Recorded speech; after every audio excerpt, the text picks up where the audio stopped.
Welcome into MIAA Saturday. I'm Harry Loomis. And I'm Calvin Silvers. We are already into week 4 of the MIAA fall season, but it's safe to say the action hasn't slowed down one bit. Down a touchdown before half, Washburn quarterback Mitch Scherg rolls out and finds fullback Connor Searcy for a touchdown. With the game on the line, Lopers quarterback TJ Davis captures his third rushing touchdown from 8 yards out, giving the Lopers the 28-24 win and keeps the record unblemished. Emporia Western Saturday. Second quarter, Brayden Gleason's pass gets tipped, but it falls right into Tommy Zimmerman's arms. His second touchdown of the day makes it 21-7, but the Griffins, they've had huge second halves all year. Shen Butler Lawson finds a whole 1 yard out, and the Griffins, who were down 28-7 at half, come back to win 38-37.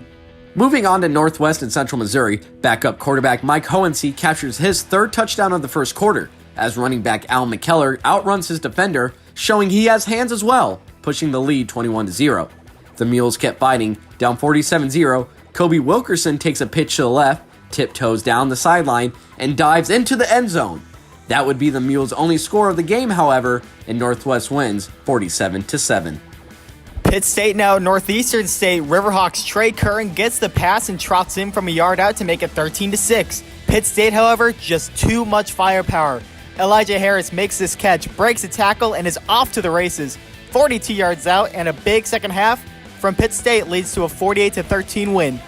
Taking a peek at Central Oklahoma and Missouri Southern, the Broncos capture a crucial touchdown in the second quarter from Tucker Pauley, who scampers down the sideline for a 19-yard rushing touchdown.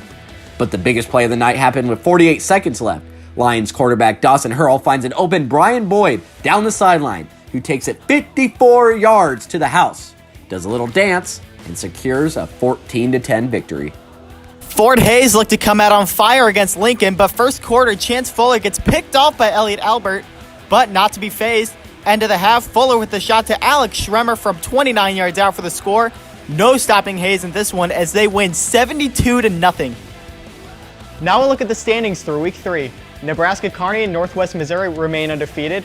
4 teams, Missouri Western, Pitt State, Emporia State, and Washburn, all sitting 2-1.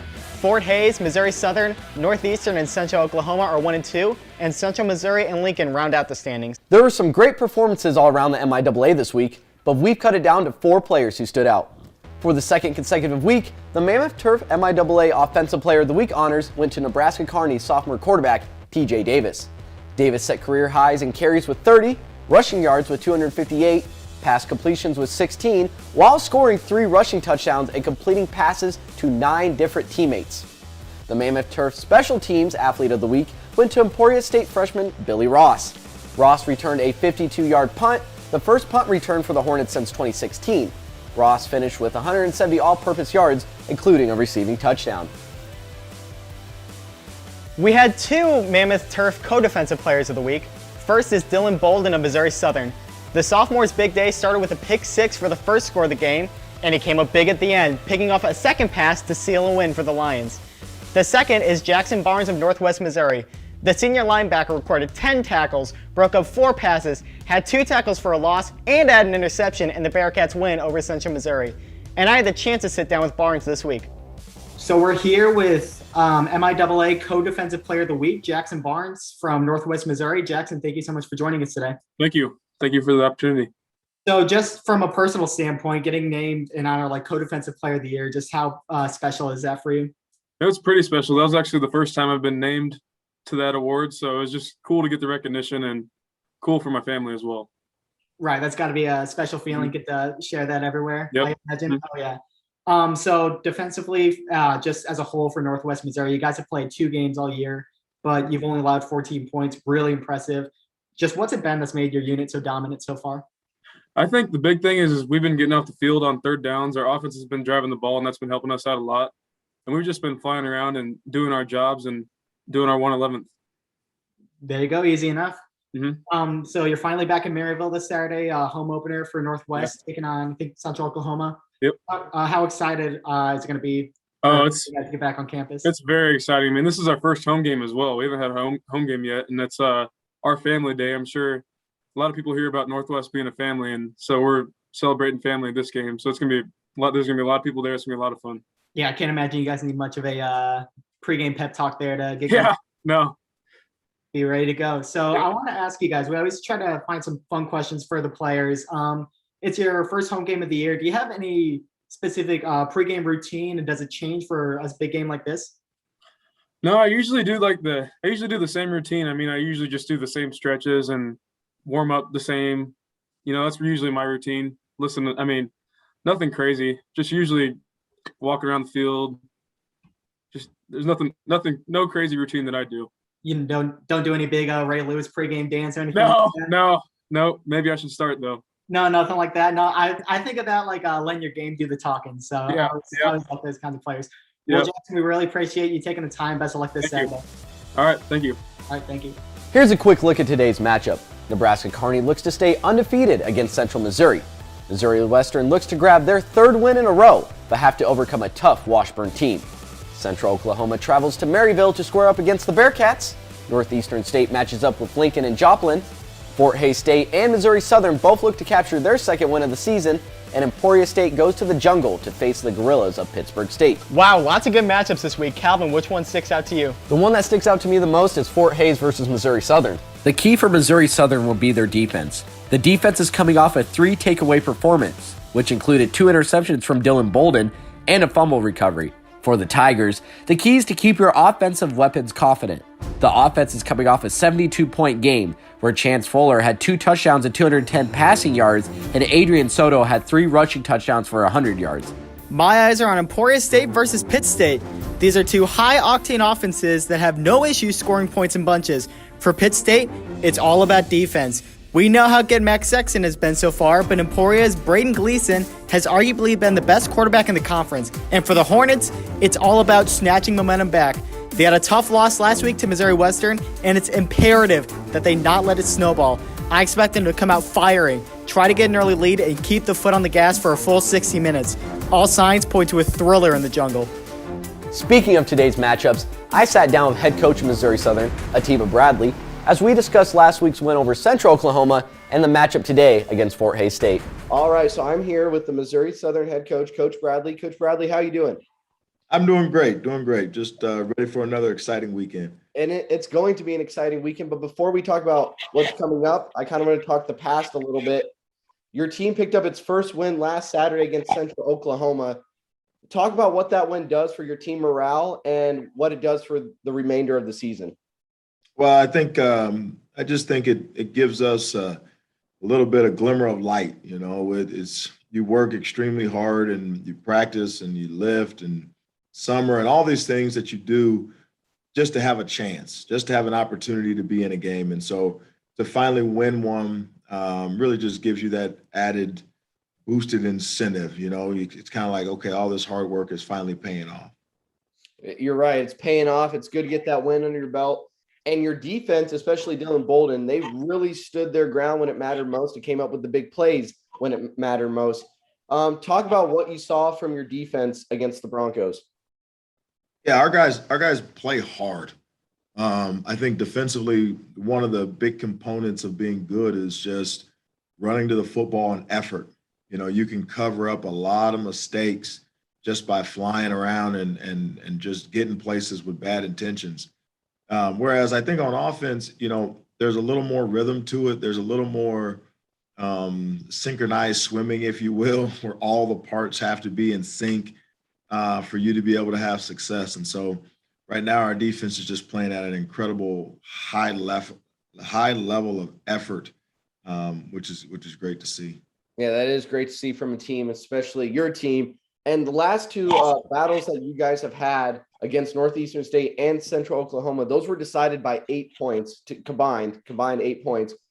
So talk about your team's toughness to fight to the final minute and what's needed for them to come out on top in future games that may come down to the wire. Yeah, the big thing that I stress with our guys is just, listen, ignore the scoreboard. Ignore the scoreboard, ignore the clock. If we're up by 60, great. If we're down by 60, dang it, we got to climb back in this thing. We have got to we're still learning how to play 4 quarters. And a lot of times when you start looking at, okay, we're up by this much or this is going on, it's almost like you're predetermining the outcome in your head.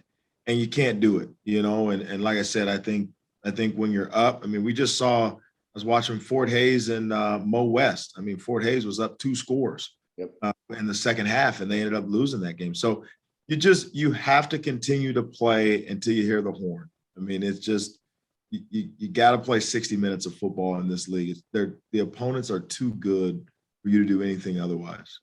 And is there a way to get your players in that mentality that we got to play all 4 quarters? Is there something you can work on in practice? Is that a mental thing? Is that something that they're just going to have to figure out themselves? How does that work? Sure. I think part of it is they got to figure it out themselves. A part of it is it's a maturity thing. It's you hear it at the NFL level, like being a professional. And that's part of it. But the other part of it is, as coaches, we got to make sure that we're coaching every day in practice, through every drill, through every rep, and making sure that guys understand the urgency of every football play. All right. And then kind of looking ahead into this Saturday, you guys have split the last 18 games with Fort Hays State. What about the Tigers makes them a tough opponent? They're in the MIAA. Yeah, any team in the MIAA is going to be tough. Yeah. No, I always joke, but I feel like just a broken record just saying it. Like, when you see teams with that badge of honor, I mean, the MIAA is no joke. There's no easy out. But no, I mean, they're led by puts the ball in places. He does a nice job distributing the ball. Defensively, they play hard. They've got some big guys up front that present some challenges to the offensive line, and they're well coached. Coach is I believe this is his 9th or 10th year there. So, I mean, they are ingrained in his culture. They're ingrained. He hasn't had a lot of turnover, so they know the scheme. They do such a great job coaching their kids and getting their kids to play hard.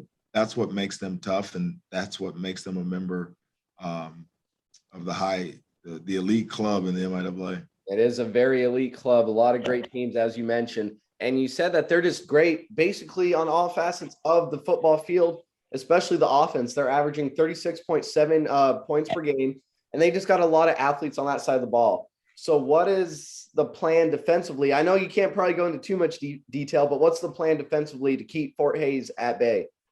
No, I think a lot of times college coaches and analysts and people in general try to complicate things. Listen, when you face a good offense, it's not, hey, we're going to shut them out. We're going to stop them. We're going to just kick their butts. No, you got to contain them. We got to take away his big plays. We got to do a great job of forcing him outside of the pocket. He's not extremely comfortable on the run. So offensively, we just got to keep the ball in front of us and make them work down the field and avoid the big plays.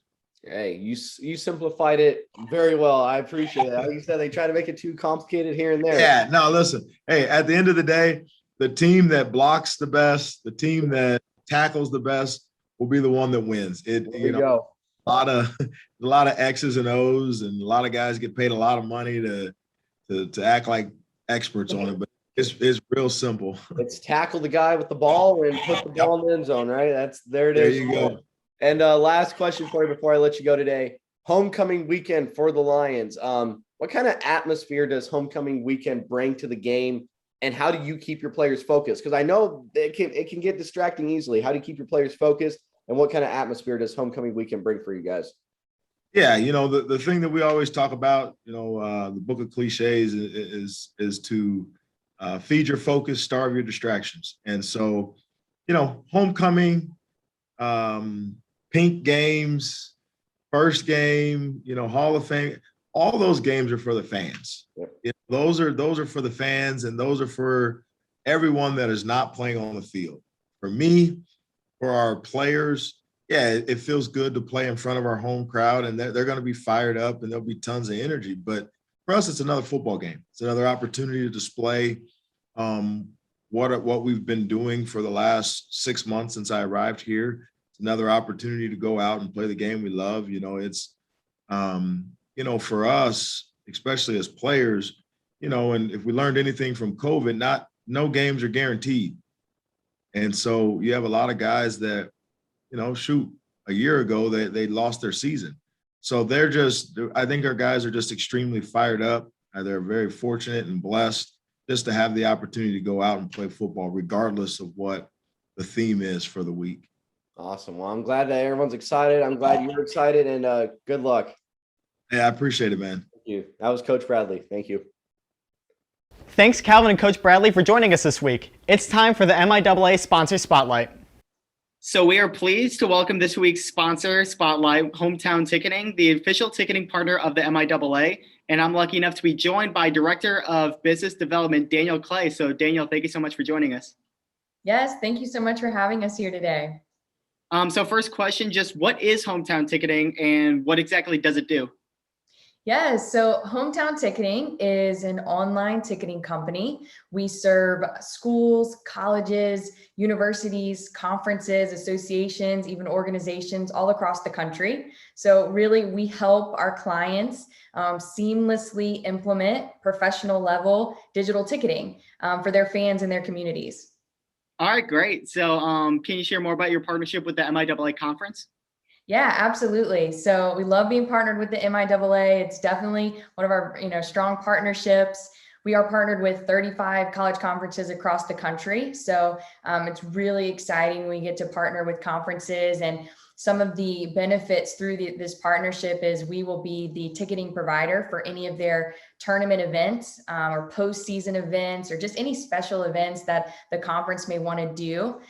We'll now be able to provide a way for fans to buy tickets online for that. So that's really, an exciting thing to be able to bring to the MIAA.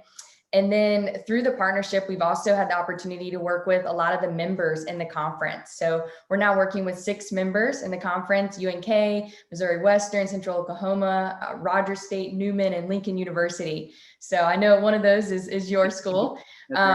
But it's really great because now these schools get to, use us during the regular season and then kind of go right into postseason, and the conference is using us for ticketing as well. So fans are used to it. They already know kind of the process of getting their tickets. So just a really great experience for everyone.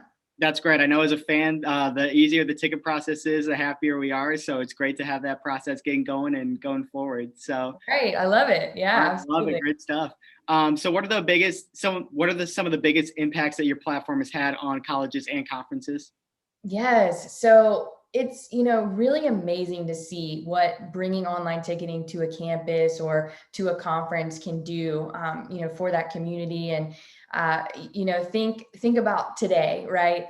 The ability to buy online is almost a necessity now, right? Whether it's your groceries, your DoorDash, whatever it is, right? You can pretty much movie tickets. I think the other weekend, right? I bought my movie tickets online. And so fans are almost expecting that now, right? The ability to do that. And so a lot of the conferences we work with, they've never done online ticketing. They've never had a way to do this. So just even bringing this to the table has been a huge game changer. Kind of elevating the game day experience, right? You go to a Kansas City Chiefs game and you buy your ticket, you get it scanned in, and you've got an app and all that, all of that. And now we're bringing that right to this level and creating that same experience. But then there's a lot of other kind of details too that sometimes people don't think about, such as having a database, like improving reporting for conferences and schools, actually knowing who's coming to my events and having a way to contact them. This is all stuff you couldn't do right before online ticketing or just taking and selling tickets at the gate with cash. So that's a big game changer. And then kind of the last thing I would say is just the financial side of it, right? Less cash exchange. It's more secure. It's a more efficient process. We've even had a lot of our clients say it helps them increase revenue doing it this way. So there's so many benefits across the board, saving people a lot of time. It's making things more efficient, and it's more fun, right? It's so much more fun. Buy it online, come to the game, get your tickets scanned in. It saves a step. You don't have to stand in that extra line, just stand in line to get into the building. So it's the best of both worlds there. So it works out nicely, doesn't it? Yeah, absolutely. So how can fans buy tickets? Is there any difference between buying them ahead of time versus buying them on game day? Yes, that's a great question. So at the end of the day, we want it to be simple. We want it to be easy, fun, to just have a lot of ways to purchase your tickets. With our platform, you can actually buy the tickets right off of the school or the conference site, whoever's selling the tickets. So they would just go onto the website, buy their tickets. You'll get a confirmation email. You can bring your ticket to the game, print it off. You can bring it on your phone digitally. Both work well. We know everybody kind of has their preference. But you can also come to the event as well. A lot of our clients will have maybe some QR code posters at the game where you can come up and scan, buy your tickets on your phone, like you scan to get your menu now, right, at the restaurants. And point of sale, we still have, people who want to still offer the ability to purchase with cash at the gate. And we do offer that. So a couple different ways. But really, again, just trying to make it easy, want it to be something where that's the last thing you have to think about. Get your tickets in advance, you come to the game, you scan in, and you go enjoy. Exactly. Don't have to worry about spending any extra money, just going to enjoy a game, right? Yeah, exactly. So I hear you've released a new app. Can you tell me a little bit more about what that means for the colleges and for the fans and that experience? Sure, absolutely. So the app we're very excited about. I know I'm a big fan of apps, right? I have my Starbucks app on my phone and my Uber app. And, this is just another option, right? Kind of speaking of how you purchase tickets. Some people prefer to have an app. I think of a situation like, husband saying to the wife, Wednesday before the Saturday game, hey, did you get tickets yet? And, the wife can just go on the app, find the conference or find the college, buy the tickets, and then you can share your tickets through the app. You can kind of store them there, a lot of different options, but just another way to make it easier. Everyone likes to have the app option. So now if you're, a client using our system, you're going to be in our app, which is really fun. Perfect. So there's a lot of ticketing companies out there. What makes Hometown different than all those other companies? Yes, I love this question. I do, of course, personally feel we are so different, but a couple of reasons why. The first, our customer support is second to none. We really are, changing the game in this industry of how we're providing not only support to our clients, but also to our fans. All of our clients have a dedicated support rep that works with them. So if you need anything, right, you can reach out to a person and know you're going to get a response. And then we've got offices across the country, actually, which some people don't know. We are headquartered in Columbus, Ohio, but we've now got offices in all time zones. So it doesn't matter if you're East Coast, West Coast, or everywhere in between. We like to say when you call, we answer, and so that's, goes for fans too. So that's really big. We really pride ourselves in being great in support. The other really big thing that I don't think I've even mentioned yet is there's no cost for schools and conferences to use our system. There's just a $1 convenience fee on a ticket. But this is really different from a lot of our competitors like Ticketmaster and Audience View. They're charging, monthly or annual fees. And we're now providing this service, at no cost for the conferences and colleges to get started. And a convenience fee that's honestly comparatively a lot lower than anyone else in the market as well. And the last thing I'd say is we've got a really incredible team. I know we're talking kind of athletics today and team is everything, right? But we have a great team of people. Our whole product was actually developed in-house, and we've got great leadership who's always encouraging us to bring our best, and to do our best so we can provide awesome services to the MIAA and your members. Well, that's awesome. And I know for a fact that as soon as I get off this call, I'm about to download that app. So there you go. That's what I like to hear. All right. So thank you very much for joining us today, Danielle. Awesome. Thanks so much for the time. Have a wonderful day. You too. And for more information on Hometown Ticketing, please visit hometownticketing.com or follow them on Facebook, Twitter, and LinkedIn. 6 Saturday games on the schedule for next week. Washburn kicks things off as they travel to Emporia, Kansas to face the Hornets. Central Missouri goes against the Riverhawks of Northeastern State in Oklahoma. Pittsburgh State squares up against Missouri Southern in Joplin. Lincoln takes on Central Oklahoma. Two rivals will try to get the best of each other as Northwest Missouri and Missouri Western meet up in St. Joseph. And there is only one primetime matchup. Fort Hays State welcomes Nebraska Kearney to Hays, Kansas. If you are going to one of the 6 MIAA games this weekend, send us a photo and tag at the MIAA Network. This week's challenge is mascots. So if you or your family can snag a selfie or a pic with one of our mascots at a game, send it in, and if we choose yours, it'll be featured in next week's show and you will win an MIAA prize. Be sure to follow at the MIAA Network for a chance to win. That will do it for MIAA Saturday. We look forward to seeing you again here next week. Be sure to follow us across our social media platforms and catch all of the MIAA action on the MIAA Network. I'm Calvin Silvers. And I'm Harry Loomis. We'll see you here next week.